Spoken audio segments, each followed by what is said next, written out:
जर डेंग्यूमध्ये फीवर आलं, जर ताप आलं, डोळे दुखतात, हेडेक होतो, इरिटेबल होतो, जो मनुष्य ज्याला जो डेंग्यू झाला इरिटेबल होतो, कधी कधी ते झोपून राहतात, इतका बॉडी एक होतो त्यांना, मान दुखतं आणि थोड्या दिवसानंतर जर त्यांनी ते टेस्ट केलं नाही तर छोटे चट्टे येतात, म्हणजे छोटे पटिके येतात अंगाला किंवा डोळ्याला, म्हणजे रक्तस्रावाची शक्यता वाढते.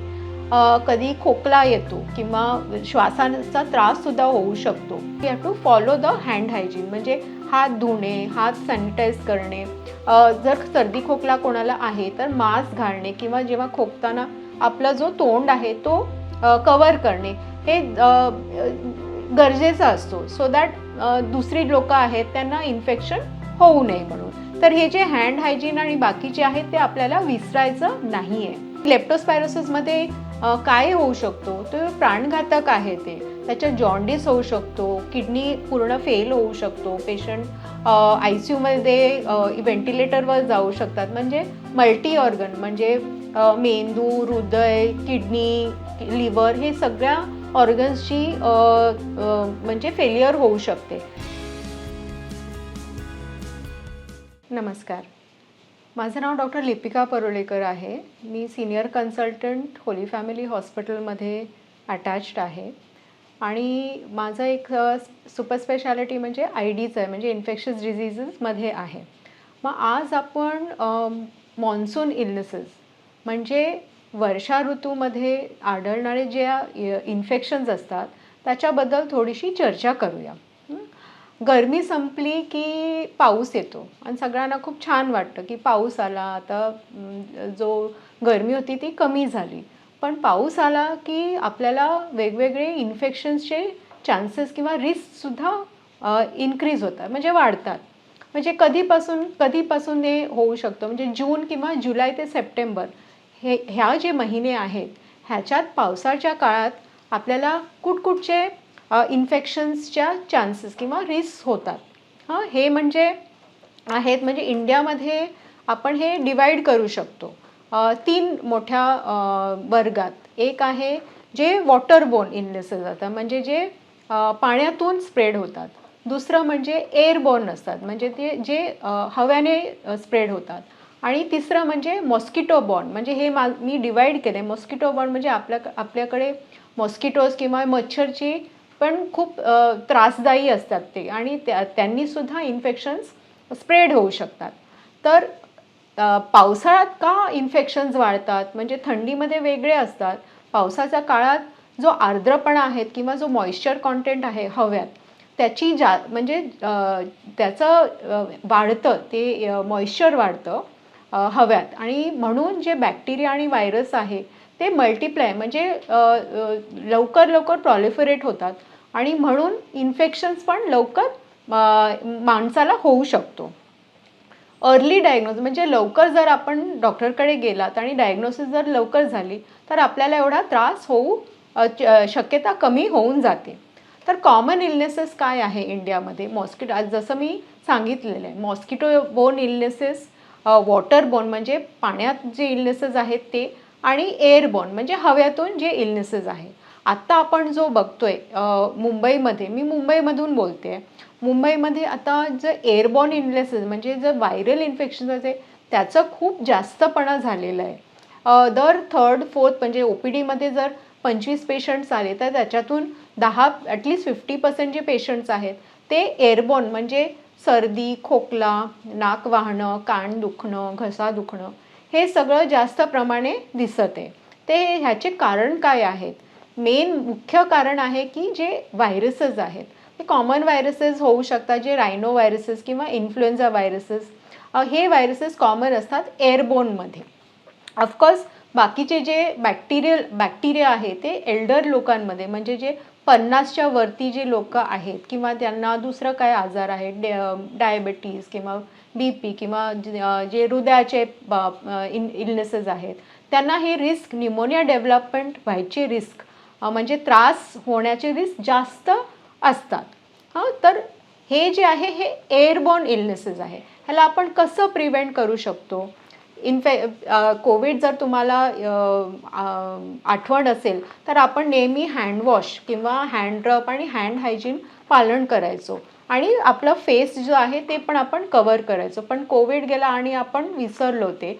पण ते आपल्याला कंटिन्यू करायचं आहे. जेव्हा आपण पब्लिक एरियामध्ये असतो किंवा खूप लोकांची गर्दी असते जिथे, तेव्हा आपण of course we have to follow the hand hygiene. म्हणजे हात धुणे, हात सॅनिटाईज करणे, जर सर्दी खोकला कोणाला आहे तर मास्क घालणे किंवा जेव्हा खोकताना आपला जो तोंड आहे तो कव्हर करणे हे गरजेचा असतो. सो दॅट दुसरी लोकं आहेत त्यांना इन्फेक्शन होऊ नये म्हणून.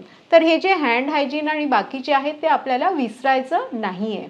एअरबोर्न इलनेसेसचं अजून एक आहे की फक्त यंग लोकं असेल आणि सर्दी खोकला झालं त्यांना काही होणार नाही असं नसतं.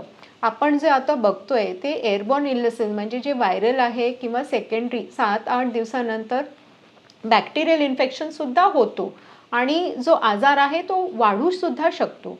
तर त्यामुळे तुमचा जो फॅमिली डॉक्टर आहे किंवा किंवा तुमचा जो डॉक्टर आहे त्याच्याबरोबर नेहमी तुमचं कनेक्ट ठेवायला पाहिजे. म्हणजे माइल्ड असं कधी पण विसरू नये की फक्त माइल्ड आणि माइल्ड सर्दी खोकला आहे आणि काहीच होणार नाही असं ठेवायचं नाही आणि नेहमी वी शुड बी कॉशियस की म्हणजे ह्याच्यानी जास्त वाढू द्यायचं नाही. जर फीवर म्हणजे ताप किंवा खोकला किंवा जर दम लागतोय तर इमिजिएटली तुमचा जो डॉक्टर आहे किंवा जो फॅमिली डॉक्टर आहे त्यांच्याबरोबर तुम्ही कॉन्टॅक्ट करा. तर हे झालं आपलं एअरबोर्न डिझिजेसचं. दुसरं म्हणजे आपलं जे मस्किटो बॉर्न इलनेसेस आहे म्हणजे जे मच्छर. आता पाऊस पडतोय आपल्याला माहिती आहे तर खूप वॉटर लॉगिंग म्हणजे मुंबईसारखं शहरात वॉटर लॉगिंग होतो. इवन जे टाईप 2 सिटीज आहे किंवा मुंबईच्या बाहेरच्या ज्या सिटीज आहे किंवा टाउन्स आहेत किंवा गावं आहेत तिथे सुद्धा वॉटर लॉगिंग होऊ शकतो. तिथे शेत असतात तिथे सुद्धा मस्किटो बॉर्न इलनेसेस पसरतात. आणि कुठचे आहे ते इलनेसेस? एक तर आहे जे मलेरिया आपल्याला माहिती आहे जे ॲनोफिलिस मस्किटो किंवा मच्छरमधून पसरतं. दुसरं म्हणजे मोठा आजार म्हणजे डेंग्यू. एक खूपच आय वुड से डेंग्यू की त्रासदायक आजार आहे. म्हणजे माइल्ड जरी असलं तरी पेशंटला खूप त्रास होतो त्याचा. तिसरा म्हणजे चिकुनगुनिया. ते विसरायचं नाही आहे. चिकुनगुनियासुद्धा आहे आपल्याकडे आणि जरीही ते प्राणघातक नाही आहे तरीही त्याला खूप मॉर्बिडिटी आपण म्हणतो म्हणजे पेन किंवा जे जॉईंट पेन ते बऱ्याच महिने किंवा कधी-कधी इवन वर्षानुवर्ष राहतं लोकांना. त्यामुळे ते पण आपल्याला विसरायचं नाही आहे. हे मॉस्किटो बॉर्न इलनेसेस आहे.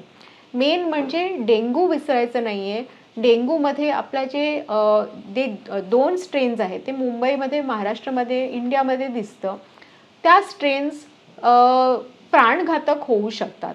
म्हणजे जर डेंग्यूमध्ये फीवर आलं, जर ताप आलं, डोळे दुखतात, हेडेक होतो, इरिटेबल होतो. जो मनुष्य ज्याला जो डेंग्यू झाला इरिटेबल होतो. कधी-कधी ते झोपून राहतात. इतका बॉडी एक होतो त्यांना, मान दुखतं आणि थोड्या दिवसानंतर जर त्यांनी ते टेस्ट केलं नाही तर छोटे चट्टे येतात.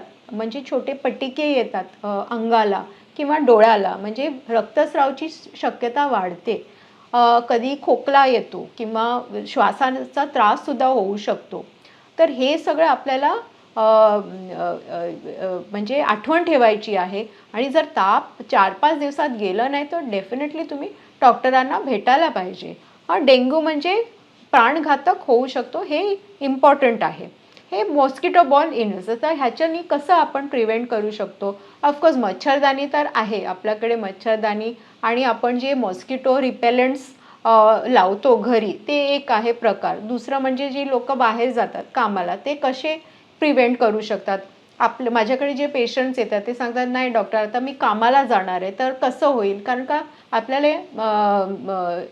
आठवण ठेवायची आहे ते मस्किटोज सगळ्या संध्याकाळी चावत नाही. ते दिवसाला सुद्धा चावतात. तर डेंग्यूचे जे मच्छर आहेत ते दिवसाला चावतात. त्यामुळे आपल्याला रिपेलेंट जे आहे जिथे तुम्ही काम करता किंवा बाहेर जाता तिथे रिपेलेंट लावून घ्यायचं. जसं आपण फील्डला जातो किंवा कुठे जातो ते हातात किंवा एक्सपोज्ड एरियाजमध्ये रिपेलेंट लावायचं. म्हणजे परत इन्फेक्शन होण्याची शक्यता नसते. कधी-कधी पेशंट्स घरी जातात पण त्यांना परत मच्छर चावलं की परत इन्फेक्शनचा चान्स होऊ शकतो. सेकंडरी डेंग्यू म्हणजे एकदा डेंग्यू झालं आणि परत डेंग्यू जर झालं तो जास्त त्रासदायक होऊ शकतो. हे आपल्याला लक्षात ठेवायचं आहे. आत्ता आपण वॉटरबॉर्न डिझीज म्हणजे जे पाण्यातून पसरणारे जे रोग आहेत त्याच्यावर आपण थोडंसं डिस्कस करायचं आहे. हे खूप इम्पॉर्टंट आहे. आपल्या देशात पाण्यातून पसरणारे इलनेसेस खूप जास्त आहेत. म्हणजे गॅस्ट्रो म्हणजे हा नेहमीच आहे की डॉक्टर मला गॅस्ट्रो झालं आहे, मला लूज मोशन झालेलं आहे. कसं झालं? मी बाहेर खाल्लं किंवा मी बाहेर पाणी प्याली किंवा प्यालो किंवा काहीतरी ड्रिंक घेतलं जे हाताने तयार झालेले. तर हे जे आहे हे गॅस्ट्रोएंटरायटिस म्हणजे साधं गॅस्ट्रोएंटरायटिस सुद्धा होऊ शकतो किंवा त्याच्यातून वॉटरबॉर्न इलनेस म्हणजे बॅक्टेरिया सुद्धा होऊ शकतो. आणि हे पण खूप जास्त लूज मोशन झाले किंवा इन्फ्लमेशन झालं गटमध्ये तर of course it can cause problems. म्हणजे जर तो पेशंट जर 50च्या वरती आहे, डायबेटिक आहे, तर त्यांना ऑफकोर्स किडनीचा इश्यू, त्यांना म्हणजे ICUची गरज पण सुद्धा लागू शकते. तर जर खूप लूज मोशन झाले तर ऑफकोर्स डॉक्टरांना तुम्ही भेटायला पाहिजे. वॉटरबॉर्न इलनेसेस मेन म्हणजे टायफॉईड हा खूप महत्त्वाचा विषय आहे. टायफॉईड कधी कधी जे ओपन फूड असतं त्याच्यात माश्या बसले किंवा घाण हाताने जर आपल्याला तो जेवण तयार करून जर दिलं गेलं असेल तर त्यांनी सुद्धा टायफॉईड होऊ शकतो. तर टायफॉईड साल्मोनेला हा बॅक्टेरियामधून पसरतो आणि या इंडियामध्ये खूप कॉमन आहे. त्याची एक वॅक्सिनसुद्धा आहे पण लोक खूप आपल्याकडे वॅक्सिन घेत नाही. पण may be we should consider it. Vaccine टायफॉईडची अवेलेबल आहे आपल्याकडे. दुसरं म्हणजे कॉलेरा. वी शुड नॉट विसरायचं नाही. कॉलेरा अजून गेलेला नाही आहे. कॉलेरा लाईक सिम्पटम्स खूप येतात आणि जर आपण त्याची टेस्ट नाही केली तर कॉलेरासुद्धा होऊ शकतो आणि दॅट इज फॅटल म्हणजे ते प्राणघातक होऊ शकतो. तिसरं म्हणजे लेप्टोस्पायरोसिस. हा सुद्धा इंडियामध्ये म्हणजे भारत देशामध्ये खूप इम्पॉर्टंट आहे. लेप्टोस्पायरोसिस सुद्धा वॉटरबोर्न इलनेस आहे. कधी कुठे पाणी तुंबलेला असतो हे कुठे आपल्याला दिसतं? लेप्टोस्पायरोसिस आपल्याला जिथे कॅटल असतात म्हणजे गुरं असतात, जिथे स्लॉटर म्हणजे कत्तलखाना असते तिथे, म्हणजे गुरं जिथे युरिन करतात किंवा जे रोडेंट असतात अर्बन म्हणजे एरियामध्ये ज्या शहरात आहे ते जिथे रॅट्स असतात आणि रॅट्स जिथे मरतात त्या पाण्यामध्ये त्यांची युरिन जाते आणि तो युरिन जर पायातून कुठे कट असलं की तिथून ती पसरते आणि शरीरात शिरते आणि ते सुद्धा प्राणघातक होऊ शकतो. तर हे कुठे कुठे आढळतं? आपल्याकडे जे पेशंट्स येतात त्यांना आपण विचारतो. कधी कधी सुएज वर्कर्स असतात जे ड्रेन साफ करतात किंवा जी लोक कत्तलखान्यात काम करते, इवन पेट्स असतात ज्यांच्याकडे आणि त्या पेट्सला सुद्धा काय इन्फेक्शन असलं तर तिथे सुद्धा आता आपल्याला ती हिस्ट्री माहिती पाहिजे.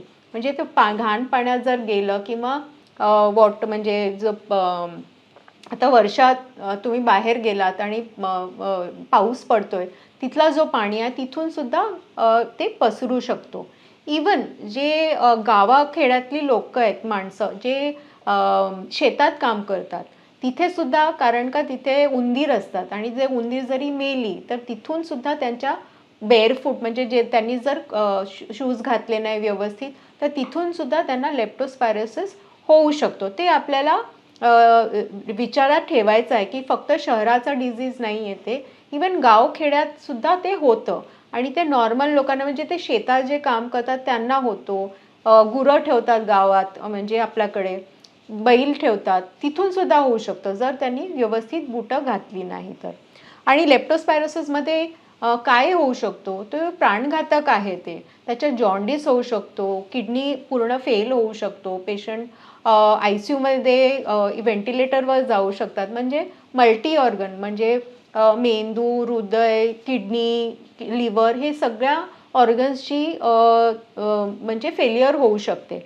तर ते आपल्याला लक्षात ठेवायचं आहे. आणि इझी म्हणजे परदेशात जर तुम्ही बघितलं साऊथ ईस्ट एशियामध्ये ती लोकंसुद्धा राईस फील्ड्समध्ये काम करतात पण ती लोकं बुटं घालतात. आपल्याकडे ती कल्चर नाही आहे बुटं घालायची. तर बुटं घालून जर काम केलं तर हे आपण प्रिव्हेंट करू शकतो. तिसरं म्हणजे हेपॅटायटिस हा इम्पॉर्टंट, म्हणजे ज्याला आपण जॉन्डिस म्हणतो. तर जॉन्डिस कसं होतो, हेपॅटायटिस ए म्हणून व्हायरस जो असतो ते पण ॲक्च्युली वॉटरबोर्न डिझीज आहे. जेव्हा आपण व्यवस्थित जर ते फूड बरोबर कुक नाही केलं आहे आणि त्याला इन्फेक्शन हाताने किंवा त्या माणसाच्या ह्याच्याने जाऊ शकतो फूडने. तर हे जे आहे ते कसं आपण प्रिव्हेंट करू शकतो. इम्पॉर्टंट म्हणजे पावसात आणि नेहमी पण बॉईल पाणी आपल्याला बॉईलच करून प्यायचं आहे एक. नेक्स्ट म्हणजे आपला जो जेवण आहे त्याला नेहमी कवर करून ठेवायचं, म्हणजे माश्या किंवा असे घाण काहीतरी त्याच्यात पडू नये म्हणून. तिसरं म्हणजे आपला हात नेहमी स्वच्छ धुवायचे, म्हणजे जो जेवण तयार करतो त्याचा हात नेहमी स्वच्छ पाहिजे. कुठे टच करून किंवा टॉयलेटला जाऊन तो जेवणला टच करायचं नाही. किंवा रॉ चिकन असतो, नेहमी त्याला टच करून जर तुम्ही जेवण टच केलं तर त्यांनी सुद्धा सॅल्मोनेला पसरू शकते. ओपन ड्रेन्स वगैरे ते त्याच्याकडे जायचं नाही. पॉटहोल जिथे आहे ऑफकोर्स आपण तिथे जाऊ नये, म्हणजे तिथे you should not collect water किंवा आपण बेअरफूट तिथे जायला नाही पाहिजे. तर हे सगळे प्रिकॉशन्स आपण घेऊ शकतो. एअरबोर्ननी मी सांगितलं आहे ऑलरेडी कसं आपण we have to cover our nose किंवा नाक तोंड हे सगळं कवर करून आपण प्रिव्हेंट करू शकतो. तर हे थोडंसं मी सांगितलेलं आहे. ऑफकोर्स प्रिव्हेंशन म्हणजे काय, आपलं जो नेहमीची जी इम्युन सिस्टम आहे त्याला आपण नेहमी चांगलं ठेवायचं. कसं ठेवायचं, न्यूट्रिशियस फूड म्हणजे भाज्या, फळं, छान. आपलं जर डायबेटिक असेल तर आपलं शुगर नेहमी कंट्रोलमध्ये ठेवायचं. आपले जे बाकीचे इलनेसेस आहेत त्यांना व्यवस्थित मेडिकेशन घेऊन कंट्रोलमध्ये ठेवायचं आहे. आणि ईट वेल, ईट न्यूट्रिशियस फूड. बाहेरचं खाणं अवॉइड करायचं, बाहेर खायचं नाही, कारण का चान्सेस आणि रिस्क वाढतं. Of course our country is a young country, म्हणजे बहुतेक यंग लोक बाहेर पडतात कामाला आणि ते काय खाणार, तर दॅट इज द क्वेश्चन. तर काय करायचं, म्हणजे जर फूड एकदम गरम असेल आणि एकदम हॉट असेल तर ते जनरली सेफ असतो. ज्याच्यात काय कच्चं असेल तर त्याचा रिस्क वाढतं, म्हणजे कच्चं जेवणात chances of spreading the illness जास्त वाढतं. जर तुम्ही बाहेर असाल तर see that you are eating एकदम गरम तुम्ही जेवण खातात. So that is one way of preventing it. तर मॉन्सून इलनेस म्हणजे वर्षा ऋतूचे जे आजार आहेत त्याच्याबद्दल थोडीशी माहिती तुमच्याबरोबर मी शेअर केलं आहे. तुमचे काय प्रश्न असेल तर कॉमेंट बॉक्समध्ये नक्कीच विचारा आणि मी त्याचे उत्तर तुम्हाला देईन.